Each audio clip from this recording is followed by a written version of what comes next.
Hey,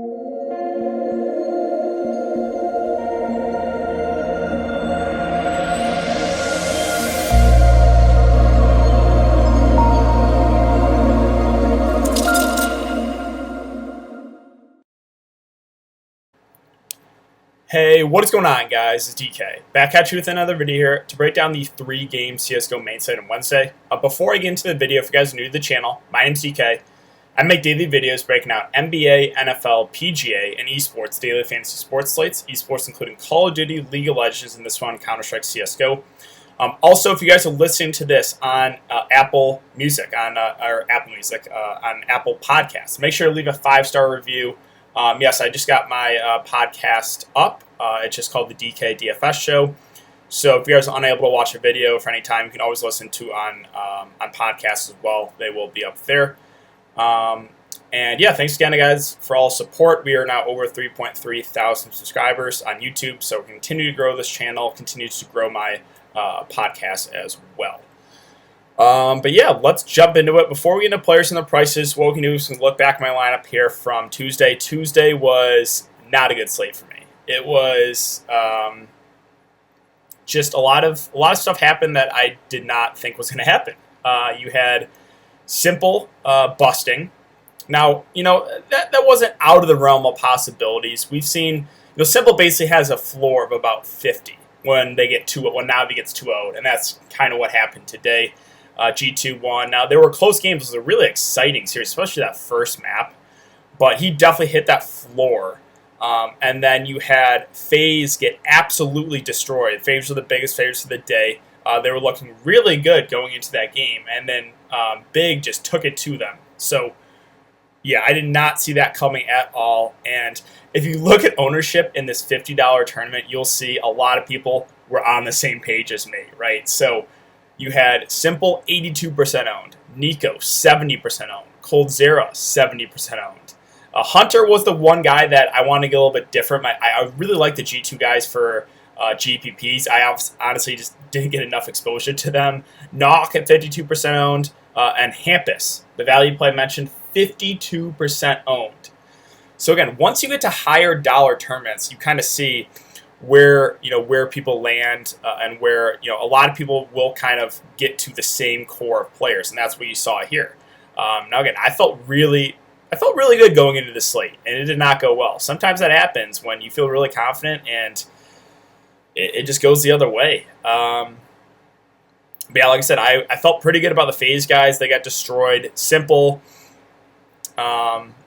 Yeah, he hit his floor game. Again, the G2 guys were really good, but I didn't have enough exposure there. The NIP guys, they did win, but a little bit more of a balanced approach. I think Plopsky and then Twist had that big map 3 were the ones you wanted. So all in all, it was just a very forgettable day for me. We can look over my late slate lineup too. Also terrible. So I went Simple, Nico, Cold, BMOS, Kenny Ass, and Hunter.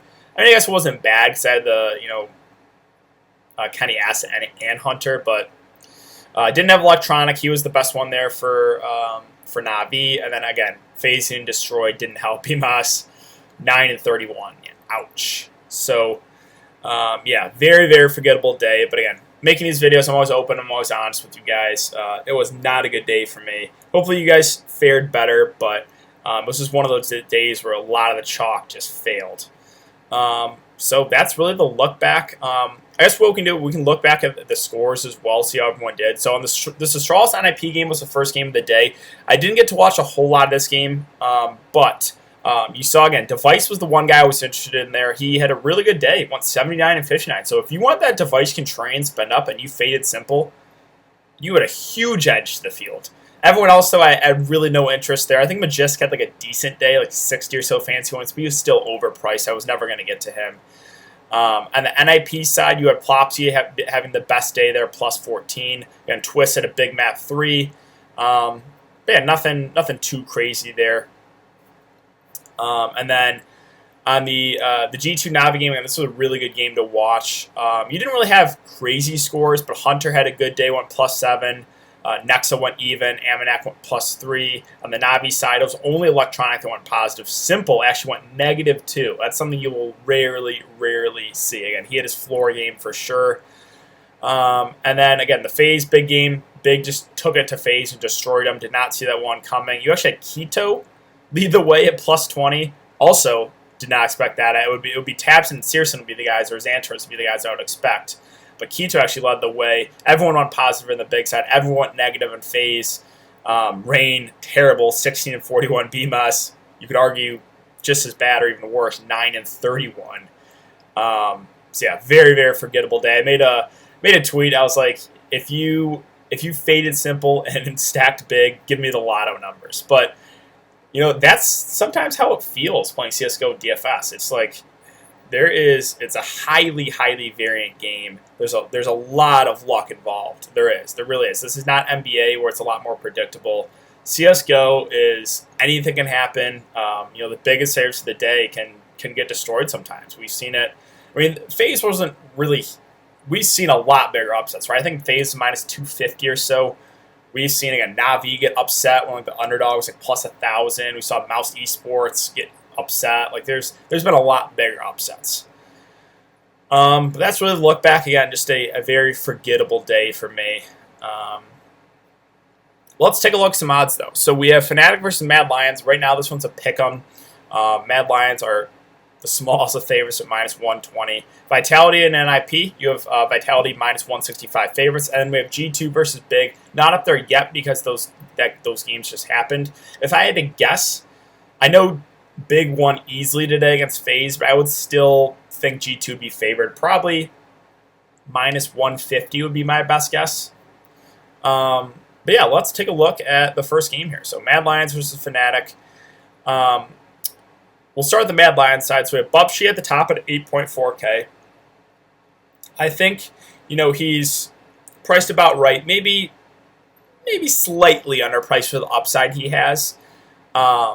Looking at his numbers, they're really, really good, right? 0.75 kills per round, 0.65 deaths per round. This matchup actually just happened recently. It was a best of one.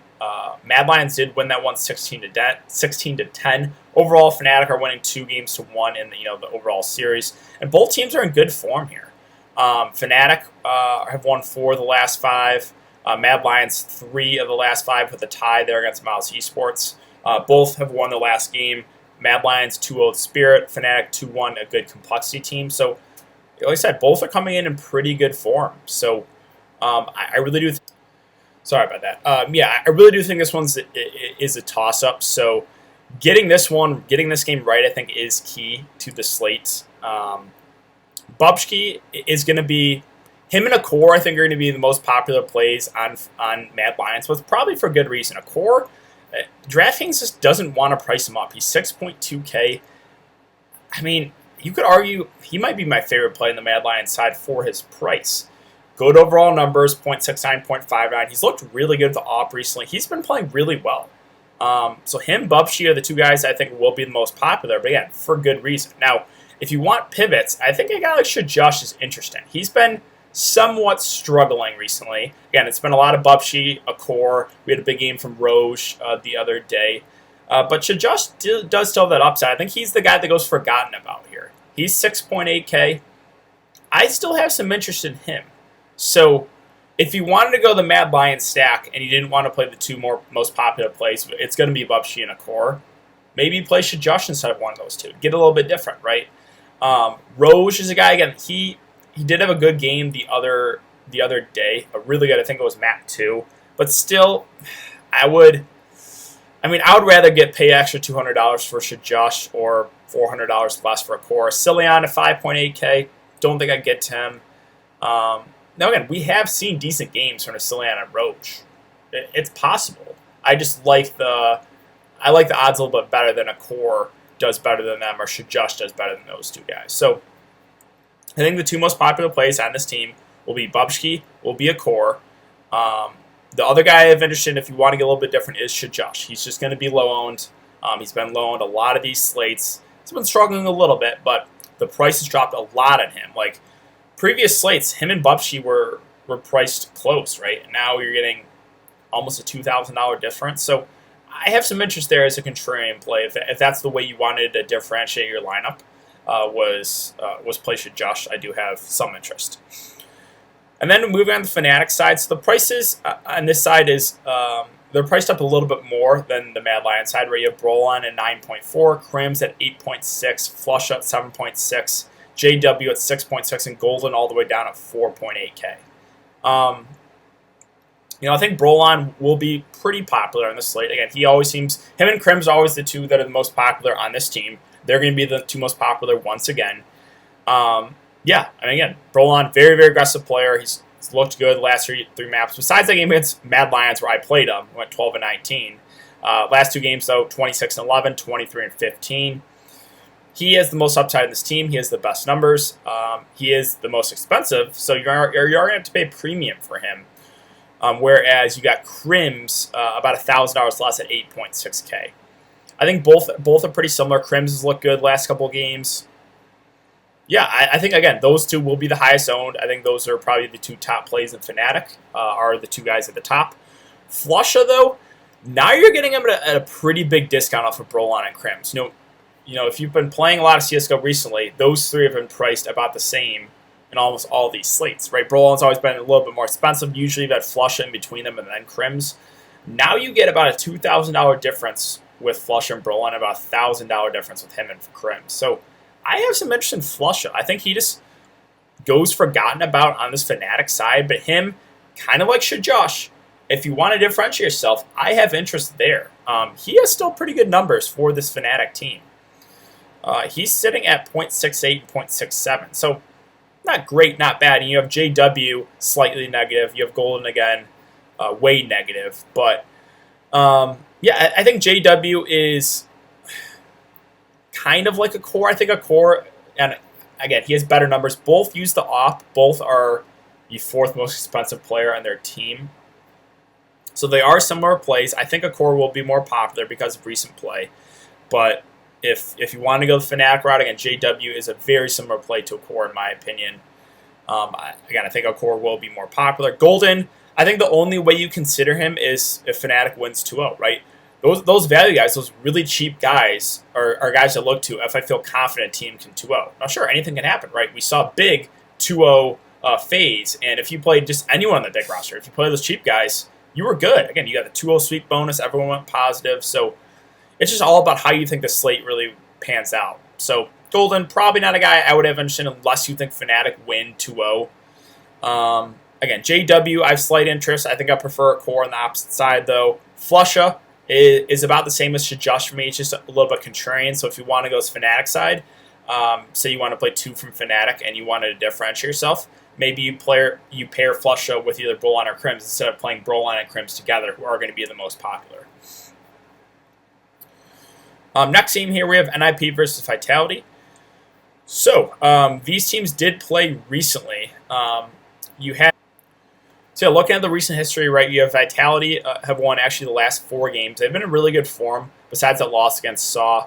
And then NIP have won 2 of their last 5 with 2 ties as well. So they've been in decent form as well. They did play recently, actually. NIP tied Vitality and then lost 1-2. So both series have been close. I think you can kind of expect the same again here. Again, Vegas odds are Vitality favorites at -165, but again, this one I think will stay close as well. Now, looking at the NIP side, I think their prices look really good. Nock 7.2 and Plopsy 7K.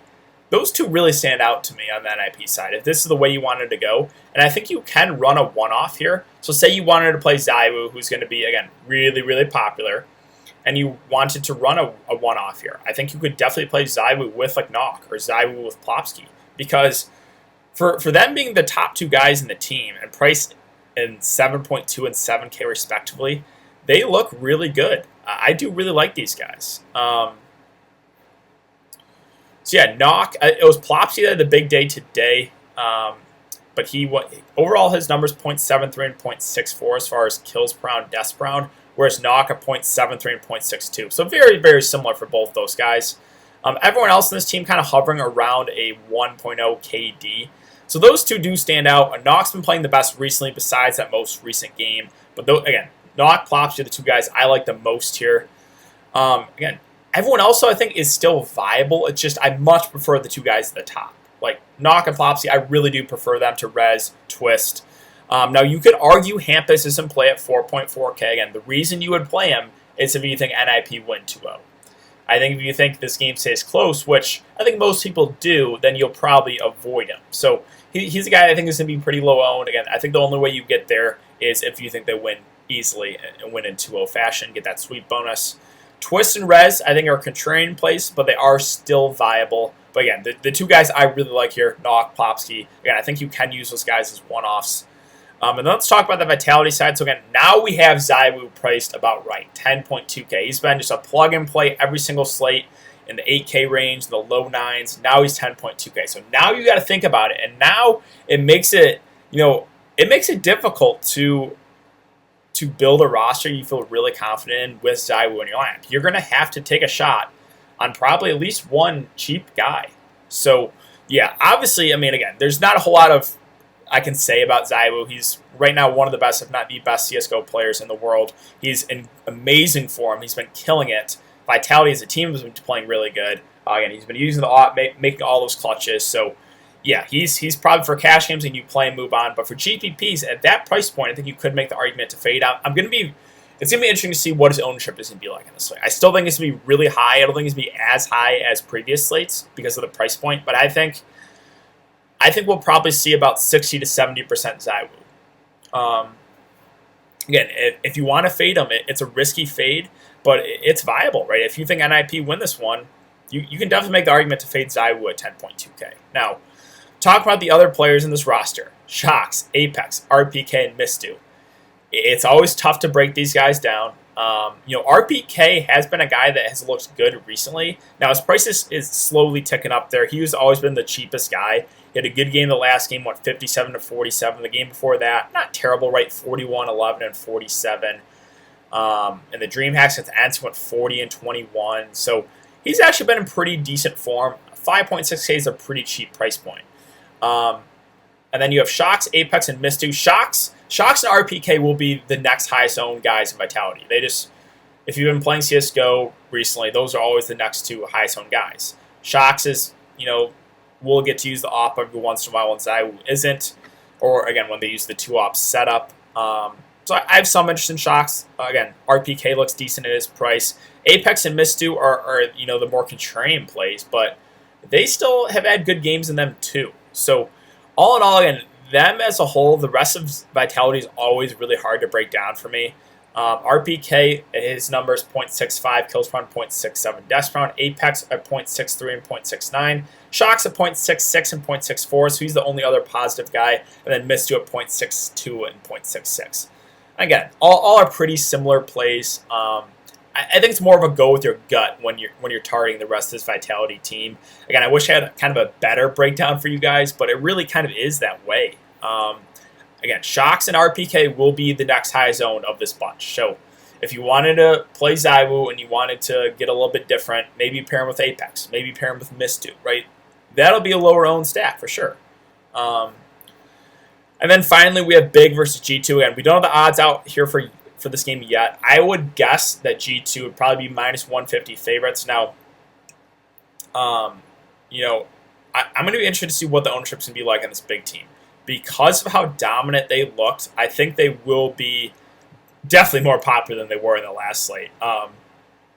It's the top three guys I've understood with tabseN, Searson, and Xantares, and all three look pretty good for their price points. Looking at their numbers the last 3 months, they're really good. tabseN 0.75 and 0.64, Xantares at 0.77 and 0.63, and then Searson at 0.74 and 0.57. He's looked really good at that AWP, Searson. I got to watch a little bit of that game today against FaZe. He was dominant. And then Tyzan and Keto, I think you can look to those guys. Again, the only way I look to them, though, is if you think they win in 2-0 fashion and pretty easily. Other than that, it's hard for me to recommend those guys with confidence. But yeah, those top three guys are definitely in play for me. Again, they looked really, really good against FaZe today. So I have interest in all three of those guys. Again, I'm interested to see what the ownership is going to be like. It's definitely going to be higher than it was today, but I still think they'll be slightly lower owned. I have a feeling they're going to be underdogs. I have a feeling G2 will probably be more popular. let's talk about the G2 side now. So Kenny S, Hunter, Nexa. We have Kenny S at 8.2, Hunter at 8K, Nexa at 7.4K. Once again, I'm just going to go Hunter. He had I think he had the best day to day for those G2 guys as far as DK scoring. But if you get to watch that game, right? If you watch that Navi game, he was always the one initiating the gunfights. Whereas Kenny S is, kind of sits back with that op, but he can also make those clutches, right? Kenny S. So you have those are kind of their characteristics. You have Hunter, the very aggressive player, and then you have Kenny S, kind of the guy that stands back a little bit more, uses the op, but is a guy that gets a lot of those 1v3 clutches or those 4 killers, right? He can put up those big stats for you. So I do like both those guys a good amount. I think they'll be pretty popular because my best guys, again, is G2 will be favorites. I think Nexa is interesting. Again, kind of in that same scenario as Should Just for Mad Lions or Flusha for Fnatic. Or, again, anyone but those top 3 guys and NIP, right? He's going to be low owned compared to those top 3 guys with Kenny S and Hunter. But Nexa's always the lowest under the 3. But he has been in pretty good form recently. And you're getting him, at about $600 discount off Hunter, $800 off Kenny S. So I still have interest in Nexa. If you look at those top 3 guys' numbers, they're all somewhat similar. Hunter does have the best numbers of 0.76 kills round, 0.67 deaths round. Kenny S at 0.7 and then 0.61, and then Nexa at 0.67 to 0.64. So sure, Nexa not as good of those 3, but he's been pretty good. And then Jax and Amanek, again, I think the only way I really consider those guys is if you think G2 win, in dominant or win in 2-0 fashion. Jax hovering slightly negative KD, Amanek at about a 1 KD. So, again, I think they're in play, but I'm not super confident there. So, all in all, this is a slate is going to be way less chalky than the last slate, right? We saw, again, in that $50 tournament I showed you guys, Simple, 80% owned. Nico, Coldzera, 70%. You have the NIP guys about 50% owned. So, you're going to see a lot more dispersed ownership, in my opinion, for this slate. So that's why I think it makes it an interesting one for sure. Cash games, it's a tricky slate for cash games because there's no real big favorites. So I don't know. If I was a cash game player, I would probably sit this slate out. I think this is more suited for GPPs. Yeah, but again, the guys I like, I think are the top guys for a lot of the teams, right? So obviously ZywOo is going to be very, very popular. Brolin and Crims for Fnatic. Bubshy for Mad Lions. Again, Kenny S and Hunter for G2. Those big side, I'm interested to see what the ownership is going to be like. But Tapson, Searson, Xantros all looked really good today. But then you get the more contrarian, the NIP guys too. I think the NIP guys looked the best for their prices, right? So Plopsky and Nock at 7.2K and 7K. Those 2 guys look really good for the prices. I think you could use one-offs, right? So if you want to use ZywOo and then play one on the NIP side, I think that is certainly a viable build. And then we get down to more of the cheaper options, right? So you have contrarian options. Again, Shajosh. He's going to be very low compared to a Core and Bubshy, but I think he's someone that, again, if you want to differentiate yourself, is interesting. Rez, again, if you don't want to get to chalky, Plopsky, or Nock, you could look to Rez. JW, he's in the same boat as a Core. I think I slightly prefer a Core for less, and he's looked better recently. But both use the op. Both are pretty cheap, so I think both are viable on this slate as cheap options. Again, Xantros, that big side, they all looked good, so if that's the way you want to go, he looks pretty good for his price. And then you get to the cheap Vitality guys, right? So RPK, Mist2, I think are viable. Really, again, I think you can make an argument for almost anyone on the slate. It's just how do you think this slate pans out, right? So build with how you think it goes, right? If you think Vitality win 2-0, then pair ZywOo with one of those cheaper options on Vitality. If you think Vitality and NIP is a close game and goes all 3 maps, then sure, use ZywOo, use one of those NIP guys, right? That's a viable build. The big versus G2 game, again, I think G2 will be more popular. I personally think they still are the better team. I think they will be favored, but the prices on the big side look good, right? 7.8, 7K, and 6.4K respectively. Now, If I had to say my favorite in big, it would be Searson for his price, then probably Xantros, then probably Tapson. But yeah, like I said, this is going to be a really interesting straight. Ownership is going to be a lot. It's going to be very spread out. Besides Zywoo, again, Zywoo will be 60, 70% owned in my opinion. So yeah, I think that really does it for the breakdown, guys. If you have been enjoying the content so far, I really appreciate it if you could like this video, subscribe if you haven't already, and hit that notification bell. Again, hitting the notification bell does really help me out to continue to grow this channel. If you guys are listening to it on the Apple Podcast, and leave a 5-star review, that would really help me out as I start to grow my podcast as well. But yeah, thanks again for everyone to come and check the video. Hope you guys all have a good day. Hope you're staying safe, staying healthy. We do have, again, PGA coming up Thursday. If you guys are interested in that, I do have a video already up on my channel breaking down the Charles Schwab tournament. We have Call of Duty coming up this weekend as well. I will have a video up for that as well as a spreadsheet. So yeah, thanks again, guys. Hope you guys all have a good day, and I will see you all in the next video.